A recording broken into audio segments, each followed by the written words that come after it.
Hey, what's up, everyone? Back for this Tuesday slate. We got a full slate for today. Ton of good games, ton of good options. Let's dive right into it. Drop a like and subscribe before we get started. And if you're enjoying for NFL, that's coming up very soon. You can visit the website in the description. Still have some spots open that are on sale. Starting off at pitcher, as always, we have a bunch of guys above 10,000 with Kershaw, Lynn, Clevenger, Greinke, Sale, Boyd, and German all above 10K. Of those options, I love Matthew Boyd here at 10-3. This Mariners lineup makes you want to throw up looking at it, especially when they're facing a lefty. Lots of lefty-on-lefty matchups for Boyd in this one with Malik Smith, J.P. Crawford, Vogelbach. Just going up and down the lineup, there's a lot of lefties. Omar Narvaez. Matthew Boyd should cruise here. He should cruise. And especially coming off a rough start, I expect him to bounce back in a big way. He has so much talent, so much strikeout upside with 188 Ks in just 140 innings. He does give up some power, but like I said, with how bad this lineup is, can't be too afraid of it. He has gotten you over double-digit strikeouts number of times this year, and this could definitely be another spot. So I like him as my SP1. And then my second pitcher, I'm going to go down here. I think there's a couple guys you can look at. I think Gallen is great for GPPs. Gallen is so good, so much talent, even though it's in cores. This Rockies team is struggling just wins and loss-wise. But Gallen just has so much talent. I think he can have a good game here. And he's not going to be owned because no pitcher in cores usually ever gets ownership. So he's my kind of sneaky option there at 7K. And then I think Fried is a great option here at 67, just too cheap for Fried, who is just a way above average pitcher, doesn't give up that much power. He's good with the strikeouts. The Mets, their better hitters, well, their best hitter is a righty and Alonso, but some of their other good hitters like Conforto, he's a lefty. Conforto and McNeil, two of their better hitters are lefties. And Fried just has been so good in some tough matchups, and he's been good against the Mets this year. He's been decent against the Mets. I think this could be a good spot for him. He's very cheap. And then maybe you can look at Kikuchi if you want to go all the way down here at 5,300. I prefer if Kikuchi was a righty facing all these righties from the Tigers, but Kikuchi can still get the job done, I think, at a very cheap price tag. But for safety, I'm probably just going to roll with Fried, because I think it's much less likely that he's going to get blown up than Kikuchi. He has that 20-point upside. He's flashed it in a bunch of spots as of late in some tough matchups too. This Mets team is rolling, but at home, Fried and the Braves, they're a great offense, great team. I think he can get the job done. So that's who I like as my pitchers. Today with the hitting, you can look at a lot of different spots here. We have some weather. If this Yankees game gets postponed, that will be good, just because you can look at some other teams. But even if it doesn't get postponed, then I'm not going to have too much interest in it. I think a couple one-offs or two-man stack of the Yankees are great. But Means is the best pitcher on the Orioles starting rotation, even though Judge is too cheap at 44. Judge and Torres are my two favorite plays. But this game, looking at the weather, it does have some weather concerns. So I'll just fade it for the sake. I love this stack. I love the red stack against Ross. And I like the righties against Wood. The Rangers are a fine stack. Just going to be crossing this game off. Clevenger and Sale facing off against each other. No need, in my opinion, to get any hitters unless you play 150 lineups. Here, I think maybe a couple Tigers, especially if Kikuchi gets a lot of ownership. They make for a little bit of sense, like Goodrum and Dixon especially. I like the Dodgers quite a bit against Yamamoto. Yamamoto's finally starting to, all that negative regression is finally starting to catch up to him. I like guys like Bellinger, Peterson, Seager, and Muncy are my four favorite plays from the Dodgers. Not much interest in this game. And this one, we'll see. If it's going to be Cease pitching, then that's going to be a little less interest in the Astros. But if it's going to be Nova in the second half, fire up the Astros. I think they're still a good stack. But we'll see what their lineup looks like in the second half of the doubleheader, especially with this game being right after the first game. This one, Perez has fallen off a cliff. I think the Brewers are a great stack.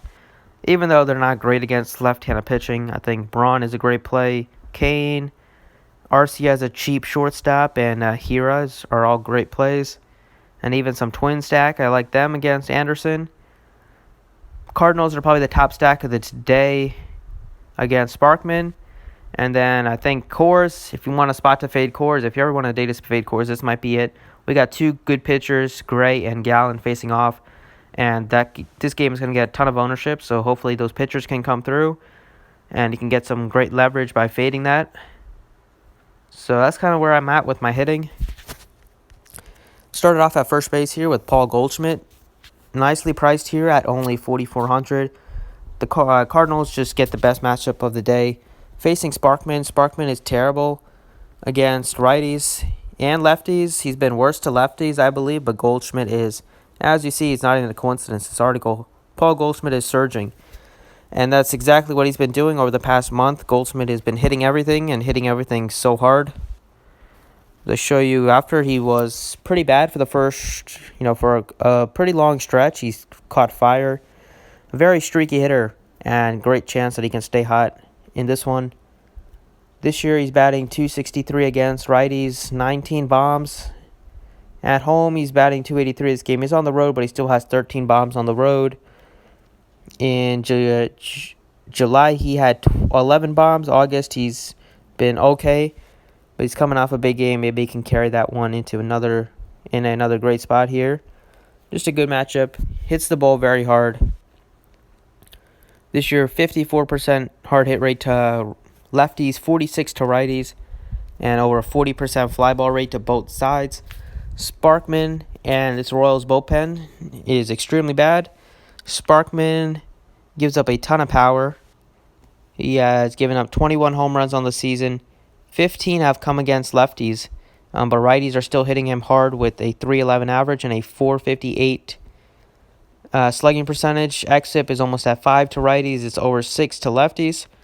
The Cardinal stack looks to be in a great spot here, especially Goldschmidt at $4,400.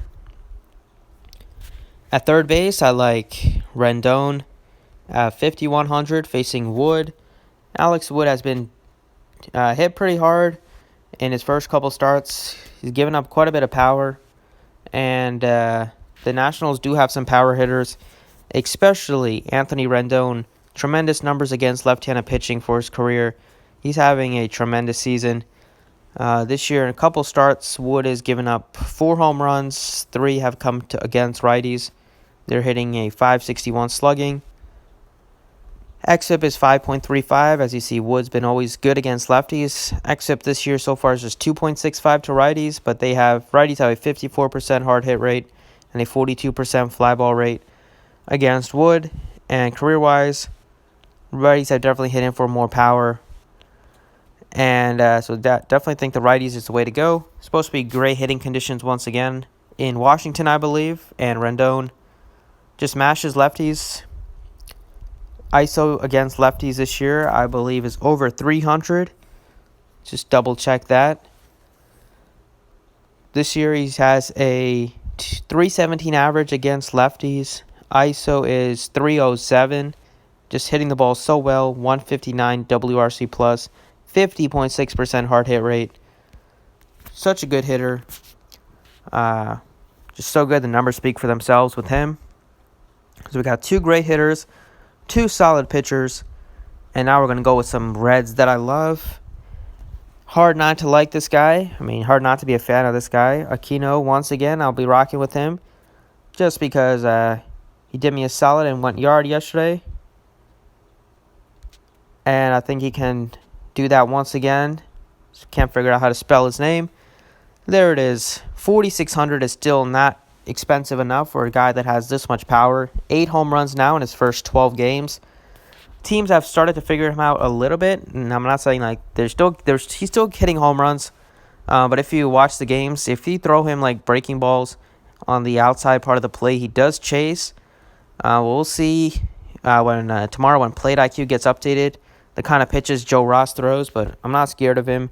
Ross has been terrible this year. He's been okay in his last couple starts, but I still think guys like Aquino can crush him, especially the bullpen. The Nationals' bullpen is also very bad. They're up there. I think they're second worst in ERA wise this year. But so far, Ross has given up a 4.76 slugging to both sides of the plate. This year, his home ERA is 13.94. Nats Park is just a great park to hit in. And the Reds do have some good hitters. I think they'll hit him pretty hard. Aquino is just so good that every time he steps up to the plate, it's a must-watch. So we'll go with him at 4,600. And then I like Van Meter. 3,900 is a nice price tag. He's also, Aquino kind of stole all the spotlight, but Van Meter's having a very good, very solid rookie season. He doesn't get a ton of playing time, or he hasn't gotten a ton of playing time for the whole year, but now that they traded away the moves they made at the deadline, definitely opened up spots for him and Aquino to bat. And especially if these two bat right behind each other in the order like they did yesterday, makes for a great two-man stack at least. 292 average for Van Meter, all 4 home runs against righties. It's pretty good stuff there. He has a 213 ISO so far against righties, and doesn't hit the ball in the air that much. It's a small sample size, but it's a 52% hard hit rate. And Ross, like I said, he's been struggling. If you look at his career numbers, Ross is really bad against lefties. So I like Van Meter here at just 3,900. So that's what I like for this Tuesday slate, going with a couple of upside pitchers, going with a ton of power here. Going with the Reds. My favorite stacks are the Reds, Nationals, Cardinals, Dodgers are my top 4. And then some secondary stacks will probably be the Brewers, Twins, and some Angels maybe. And yeah, that's kind of it. So hopefully you enjoyed the video. Thanks for watching. You can drop a like if you enjoyed, and good luck to